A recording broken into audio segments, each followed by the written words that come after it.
Assalamualaikum warahmatullahi wabarakatuh. Saya atas nama Nur Ufiani akan menyampaikan sebuah resumen tugas mata kuliah Filsafat Ilmu dari bab 8 sampai dengan bab 14 semester 1 dari Sekolah Tinggi Agama Islam Grobogan. Nah, semoga bermanfaat ya. Yang pertama pada bab 8 yaitu tentang logika sebagai sarana ilmiah meliputi logika dedukatif dan indukatif. Pengertian logika itu apa? Nah, logika adalah cabang filsafat yang bersifat praktis, berpangkal pada penalaran dan sekaligus sebagai dasar filsafat dan sebagai sarana ilmu. Dengan fungsi sebagai dasar filsafat dan sarana ilmu, logika merupakan jembatan penghubung antara filsafat dan ilmu yang secara terminologis logika didefinisikan teori tentang penyimpulan yang sah. Ilmu pengetahuan ini menguraikan tentang aturan-aturan serta cara untuk mencapai kesimpulan setelah didahului oleh suatu perangkat premis. Nah, contohnya adalah penerapan ilmu logika dalam kehidupan, misalnya pada manusia yang mengalami penyakit serak pada tenggorokan, maka pengobatannya dapat dilakukan dengan memperbanyak minum air putih. Logikanya, air putih adalah cairan yang diperlukan manusia untuk menjaga keseimbangan tubuh, memberi kekuatan kepada leukosit untuk menjalankan tugasnya, menghasilkan makrofag untuk membunuh patogen yang masuk, menjadikan kekebalan tubuh meningkat sehingga bakteri yang menambal di tenggorokan tersebut akan hilang dan tenggorokan menjadi lebih lega. Dan yang selanjutnya yaitu ada logika dalam pengertian sempit dan luas.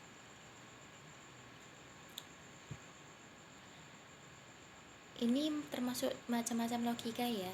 Logika dalam pengertian sempit dan luas itu dipakai searti dengan logika deduktif atau logika formal.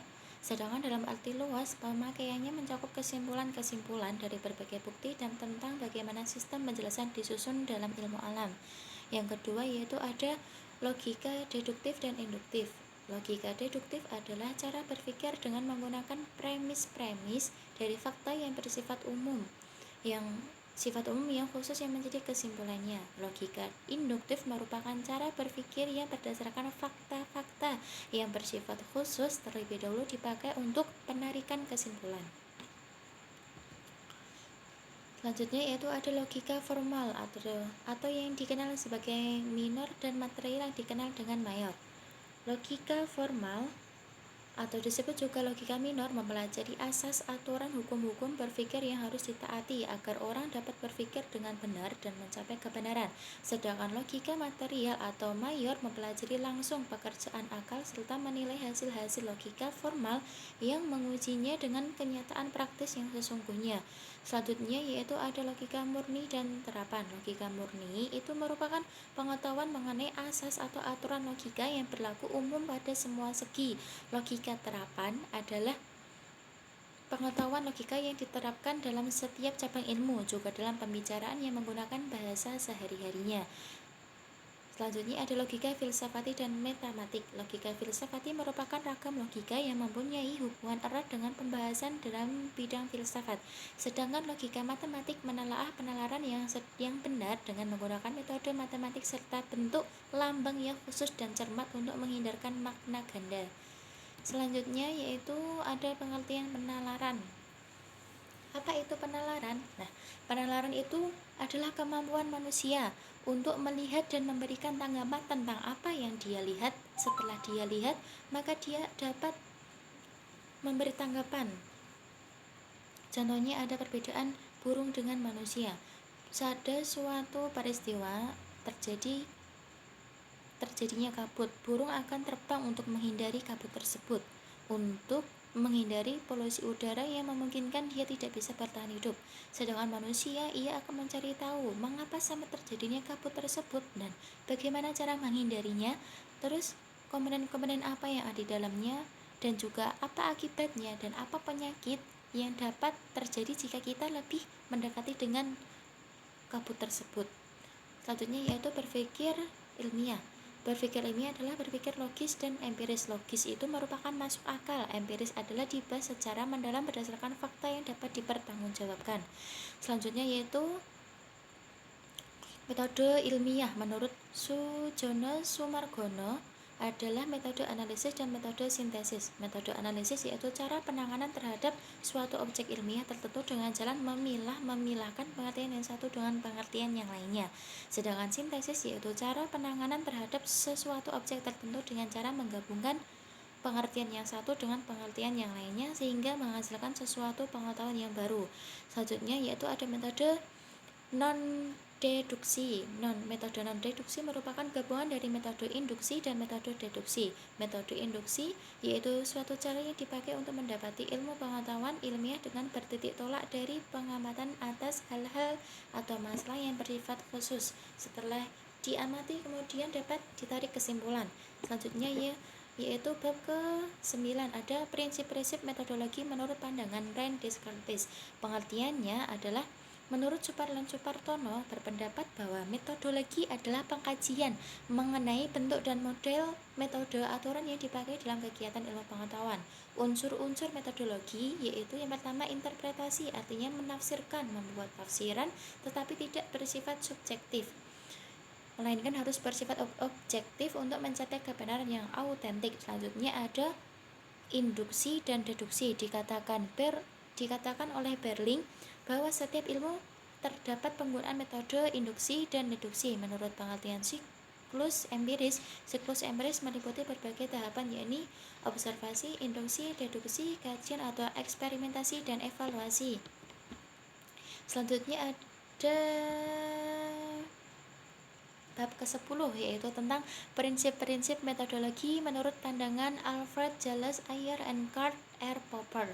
Prinsip-prinsipnya menurut beliau adalah ajaran terpenting dari Alfred Jalles Ayer yang terkait dengan masalah metodologi dalam prinsip verifikasi. Ayat tersebut mengajukan dua jenis verifikasi, yaitu yang pertama verifikasi dalam arti yang ketat, strong variable, yaitu sejauh mana kebenaran suatu proposisi itu mendukung pengalaman secara meyakinkan. Selanjutnya yaitu ada verifikasi dalam arti yang lunak, yaitu jika telah membuka kemungkinan untuk menerima pernyataan dalam bidang sejarah dalam masa lampau dan ramalan masa depan sebagai pernyataan yang mengandung makna. Selanjutnya prinsip-prinsip metodologi menurut Karl Maimon Popper. Menurutnya yaitu ada prinsip verifikasi. Yang pertama, Popper menolak anggapan umum bahwa suatu teori dirumuskan dan dapat dibuktikan kebenarannya melalui prinsip verifikasi. Selanjutnya, cara kerja metodologi induksi yang secara sistematis dimulai dari pengamatan observasi serta teliti gejala yang sedang diselidiki. Selanjutnya, Karl Raimund Popper menawarkan pemecahan baru dengan mengajukan prinsip falsibilitas, yaitu bahwa sebuah pernyataan dapat dibuktikan kesalahannya. Maksudnya sebuah hipotesa, hukum ataukah teori kebenarannya bersifat sementara sejauh sebelum ada ditemukan kesalahan-kesalahan yang ada di dalamnya. Selanjutnya yaitu ada bab ke-11 moralitas ilmu pengetahuan. Nah, ini terdiri dari tanggung jawab ilmu pengetahuan. Ilmu menghasilkan teknologi yang diperagakan masyarakat. Penerapan ilmu di masyarakat juga menjadi keberkahan bagi masyarakat dan dapat mengubah peradaban bagi manusia. Dihadapkan masalah moral dan akses ilmu dan teknologi bersifat merusak, maka para ilmuwan bisa dinobatkan sebagai dua golongan. Golongan yang pertama adalah golongan yang ingin melanjutkan tradisi kenetralan sebuah ilmu seperti pada waktu era Galileo, dan golongan yang berpendapat netralisasi ilmu hanyalah terbatas pada metafisika keilmuan. Golongan yang kedua ini mendasarkan pendapatnya pada tiga hal, yaitu ilmu secara faktual digunakan secara destruktif oleh manusia, yang dibuktikan adanya perang dunia yang menggunakan teknologi keilmuan, yaitu terjadinya bom atom yang menghabiskan kota Nagasaki dan Hiroshima pada waktu saat itu. Selanjutnya yaitu ada dua macam ilmu, yaitu ilmu bebas nilai dan ilmu tidak bebas nilai. Maksudnya apa ilmu bebas nilai itu? Nah, artinya itu ilmu harus bebas dari pengendalian nilai. Maksudnya adalah bahwa ilmu harus bebas dari pengaruh eksternal seperti faktor ideologis, religius, kultural, dan sosial. Yang kedua, artinya diperlukan adanya kebebasan usaha ilmiah agar otonom ilmu terjamin. Kebebasan di sini menyangkut kemungkinan yang tersedia dan penentuan diri. Selanjutnya ada ilmu tidak bebas nilai. Ilmu yang tidak bebas nilai atau value bound memandang bahwa ilmu itu selalu terikat dengan nilai dan harus dikembangkan dengan mempertimbangkan aspek nilai. Selanjutnya ada moralitas ilmu pengetahuan. Nah, moralitas ilmu pengetahuan ini menyangkut tentang etika. Etika itu apa? Tingkah perilaku manusia. Pembahasan mengenai baik, buruknya, semestinya, benar dan salahnya dari tingkah manusia tersebut. Selanjutnya ada kemajuan ilmu pengetahuan dengan krisis kemanusiaan. Masyarakat modern telah berhasil mengembangkan ilmu pengetahuan dan teknologi canggih untuk mengatasi berbagai masalah hidupnya. Namun pada sisi lain, pengetahuan dan teknologi tersebut tidak mampu menemukan moralitas atau akhlak yang mulia. Dunia modern saat ini termasuk di Indonesia saat ini ditandai oleh kemerosotan akhlak yang sangat mengkhawatirkan. Contohnya yaitu kejujuran, kebenaran, keadilan, tolong-menolong, dan kasih sayang sudah tertutup oleh penyelewengan, penipuan, penindasan, dan saling menjegal dan saling merugikan. Semakin lenyap ya. Selanjutnya yaitu ada hubungan agama, ilmu, dan masa depan manusia.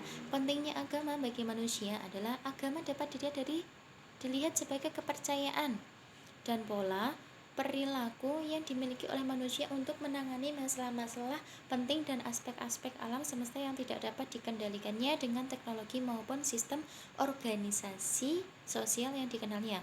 Agama itu memiliki dua fungsi. Fungsi yang pertama yaitu fungsi sosial dan yang kedua yaitu fungsi psikologis. Secara psikologis itu agama dapat mengurangi kegelisahan yang dirasakan oleh manusia dengan memberikan penerangan tentang hal-hal yang tidak diketahui dan tidak dimengerti olehnya di dalam kehidupan sehari-hari sehingga lebih mudah dimengerti dan awalnya yang tidak tahu menjadi tahu. Terus agama itu juga memberikan ketenangan kepada batiniah manusia karena dapat memberikan sebuah harapan bahwa ada sebuah kekuatan supranatural yang dapat menolong manusia pada saat menghadapi bahaya atau tertimpa suatu musibah atau ujian yang baru diberikan oleh Allah. Selanjutnya yaitu ada dampak perkembangan iptek. Iptek itu apa? Masih yaitu kepanjangan dari ilmu pengetahuan dan teknologi ya. Perkembangan ilmu pengetahuan tidak lepas dari perkembangan teknologi terhadap kehidupan manusia. Ilmu pengetahuan dan teknologi menjadi manifestasi dari kebudayaan universal yang dimiliki oleh setiap masyarakatnya. Kehadiran iptek merupakan penanda adanya proses pembangunan yang telah berlangsung dan dapat mempengaruhi atau meningkatkan tatanan hidup manusia menjadi kehidupan yang lebih baik lagi. Nah, di dalam perkembangan iptek itu terdapat dua dampak, yaitu dampak positif dan dampak negatif. Dampak positif itu merupakan salah satunya yaitu kemajuan di bidang pendidikan dan berkembangnya kesempatan belajar serta bertambahnya tenaga ahli dan terampil. Selanjutnya ada dampak negatif dari perkembangan iptek yaitu ada unsur-unsur adat semakin memudar dan terutama yang berhubungan dengan religi dan kepercayaan. Selanjutnya ada bab 12 yaitu tentang pemikiran Imam Al-Ghazali tentang ilmu dan epistemologi dalam filsafat ilmu. Filsafat ilmu adalah bagian dari filsafat pengetahuan yang secara khusus mengkaji tentang hakikat ilmu. Objek kajian dari filsafat ilmu ini meliputi kajian ontologis, epistemologi, dan aksiologis. Selanjutnya yaitu ada pandangan Al-Ghazali tentang ilmu dan epistemologi.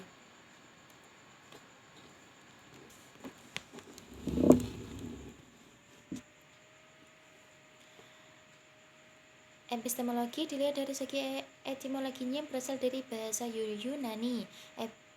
Episteme berarti pengetahuan. Dalam kamus filsafat diartikan sebagai pengetahuan sejati, pengetahuan ilmiah, dan pengetahuan sistematis. Sedangkan logos berarti teori, uraian, atau alasan. Jadi, epistemologi dapat diartikan sebagai teori tentang pengetahuan. Selanjutnya yaitu Al-Ghazali berusaha memadukan antara keberadaan indera dengan akal, tetapi juga dengan kebenaran hakiki, karena menurutnya hakikat pengetahuan adalah monokotomik, yaitu ilmu itu semata-mata merupakan milik Allah, sedang manusia diberi hak untuk mencari dan mengembangkannya tergantung kepada kemampuan manusia tersebut. Kelompok pencari kebenaran. Selanjutnya ada kelompok pencari kebenaran dalam pemikiran dari Al-Ghazali. Pertama, kelompok mutakallimun, para teologi.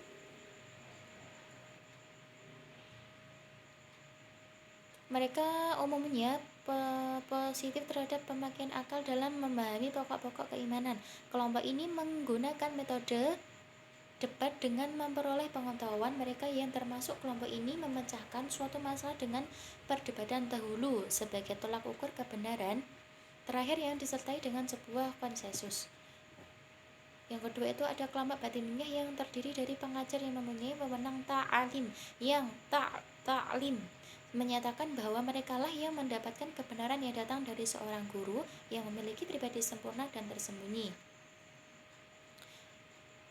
Yang ketiga ada kelompok filosof yang menyatakan diri sebagai kelompok logikus dan demonstrasi apodeiktik yang mendasarkan kebenaran itu pada kebenaran akal. Suatu masalah dianggap benar apabila dapat diterima akal. Yang keempat yaitu ada kelompok sufi yang menyatakan hanya mereka yang dapat mencapai tingkat kebenaran dengan Allah melalui penglihatan serta pengertian secara batiniah. Yaitu selanjutnya ada klarifikasi ilmu. Berawal dari klasifikasi pengetahuan religius intelektual ini, Al-Ghazali dituding sebagai penyebab krisis dalam diskursus pemikiran Islam, termasuk yang masih segar dalam ingatan penulis ungkapan Fazlur Rahman bahwa pembedaan pengetahuan sebagaimana di atas adalah pembedaan paling malang yang pernah dibuat. Tetapi klasifikasi ilmu menurut Al-Ghazali bukan berarti memberikan kemungkinan munculnya pandangan dikotomik atau bahkan multikotomik, tetapi memberikan isyarat bahwa ilmu pengetahuan itu adalah suatu rangkaian keilmuan dan satu kesatuan konsep, yakni ilmu dalam pengertian Islam. Selanjutnya ada epistemologi Al-Ghazali. Di dalam memahami ilmu, Al-Ghazali mendasarkan pemikirannya dalam ajaran-ajaran agama Islam. Oleh karena itu, sebagian ahli mengatakan bahwa epistemologi Al-Ghazali adalah epistemologi Islam. Epistemologi itu artinya cabang-cabang dari pemikirannya dari Al-Ghazali tersebut, yaitu lebih mengarah tentang ilmu tentang agama. Selanjutnya yaitu bab ke-13 tentang pemikiran pendidikan Islam menurut Muhammad Iqbal. Muhammad Iqbal tersebut memiliki biografi. Biografinya apa saja? Di antaranya yaitu Muhammad Iqbal lahir di Sialkot, Punjab pada tanggal 9 November 1977 yang bertepatan dengan tanggal 3 Zulqa'dah tahun Hijriah 1294. Iqbal adalah keturunan kasta Brahmana dari Kashmir. Kakeknya yang bernama Syekh Muhammad Rafiq, ayahnya yang bernama Nur Muhammad adalah seorang tokoh sufi, dan ibunya bernama Imam Bibi. Pendidikan Muhammad Iqbal itu dimulai dari lingkungan keluarganya sendiri. Ia dididik agama secara ketat oleh ayahnya. Selanjutnya ia dimasukkan ke sekolah maktab untuk belajar Al-Quran. Pendidikan Iqbal dimulai di Scots Mission School di Sialkot, kemudian melanjutkan sekolah ke Lahore pada tahun 1897. Ia memperoleh gelar BA atau Bachelor of Arts. Ia mendapat medali emas sebagai penghargaan karena prestasinya dalam ujian bahasa Arab. Kemudian pada tahun 1899 Iqbal memperoleh gelar MA, yaitu kepanjangan dari Master of Arts. Ia mendapatkan medali emas pula dalam ujian magister tersebut. Selanjutnya, pada tahun 1905, Iqbal melanjutkan studi di London University, Cambridge, dan bidang yang ditekuninya adalah filsafat moral. Ia mendapat bimbingan dari James Wheat dan James Tucker. Selanjutnya balik ke London untuk meneruskan studi hukum dan sempat masuk ke School of Political Science. Yang penting dicatat dalam kaitannya dengan gagasan estetika Iqbal adalah tren pemikiran yang berkembang di Eropa saat itu. Selanjutnya yaitu ada karya-karya Muhammad Iqbal. Muhammad Iqbal tersebut berkarya dan meningkatkan semangat jiwa bangsanya. Tahun 1935 ia diangkat sebagai ketua Liga Muslim cabang Punjab dan terus berkomunikasi dengan Ali Jinnah. Namun pada tahun yang sama ia mulai terserang penyakit dan sampai akhirnya beliau wafat tanggal 20 April tahun yang sama tanggal 20 April 1938. Karya-karyanya diantaranya yaitu Javidnama, Lahore 1932.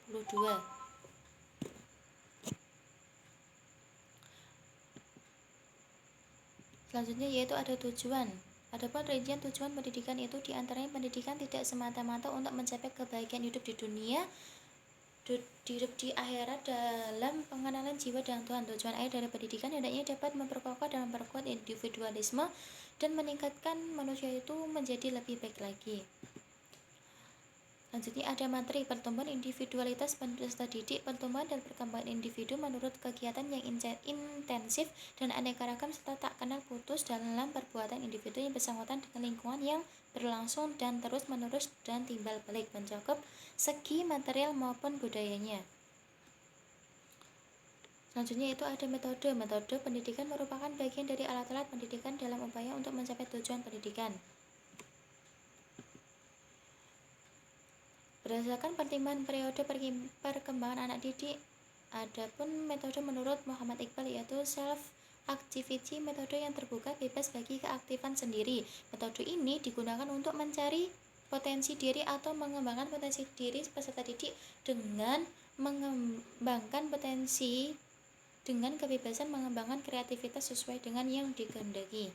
Selanjutnya yaitu ada pendidik. Pendidik itu adalah orang dewasa yang membantu dan membimbing anak didik dalam perkembangan jasmani dan rohaninya agar mencapai kedewasaannya dan mampu melaksanakan tugasnya sebagai hamba Allah Subhanahu wa taala.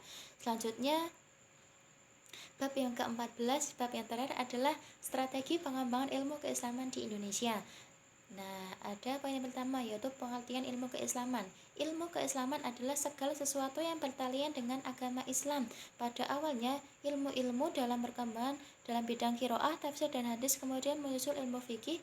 Pendidikan Islam secara etimologis pendidikan diterjemahkan dalam bahasa Arab tarbiyah dengan kata kerjanya robba yang berarti mengasuh, mendidik, memelihara. Selanjutnya, awal perkembangan studi Islam. Ilmu keislaman pada zaman awal dilaksanakan di masjid. Muhammad Yunus menjelaskan bahwa pusat studi Islam klasik adalah di Mekah, Madinah, Basrah, Kufah, Damaskus, dan Palestina, Fistad. Dan perkembangan ilmu dan perkembangan studi Islam di Indonesia yaitu di 14 Institut Agama Islam Negeri atau IAIN dan 39 Sekolah Tinggi Agama Islam atau STAIN. Dan studi Islam di negara-negara non-Islam yaitu diselenggarakan di negara antara lain yaitu ada negara India, London, Kanada, Los Angeles. Nah, begitulah studi Islam sejak zaman awal hingga zaman sekarang ini. Selanjutnya yaitu ada ilmu keislaman di Indonesia. Pada awal perkembangannya, Islam di Indonesia, pendidikan Islam di Indonesia dilaksanakan secara informal. Agama Islam datang ke Indonesia dibawa oleh para pedagang muslim. Dalam operasionalisasinya, mereka melakukan pendidikan dan menyebarkan agama Islam dengan perbuatan. Dengan contoh, dari suri tauladan pada waktu itu, para pendakwah Islam melaksanakan penyiaran agama Islam kapan saja, di mana saja, kepada siapa saja yang ditemui oleh mereka. Pendidikan dan pengajaran secara informal ternyata membawa hasil yang sangat baik. Mereka dibiasakan untuk melakukan perbuatan-perbuatan dengan didahului membaca basmalah. Selain pesantren, usaha pembangunan pendidikan Islam di Indonesia juga terus merambah ke sistem pendidikan nasional yang bersifat umum. Seperti contohnya MI, MTS atau MTSN, MA atau MAN yang kapasitasnya sama dengan dan setara dengan SD, SMP, SMA. Nah, selanjutnya ada pengertian strategi ilmu keislaman. Secara umum, strategi mempunyai pengertian suatu garis-garis besar haluan untuk bertindak dalam usaha mencapai sasaran yang telah ditentukan. Al-Quran dalam menyampaikan pokok-pokok isinya memiliki strategi tersendiri yang mampu diterima oleh semua kalangan dan berbagai tingkat daya nalar pembacanya. Selanjutnya yaitu ada strategi ilmu keislaman di Indonesia. Strateginya yaitu yang pertama mencakup ruang lingkup sebagai berikut.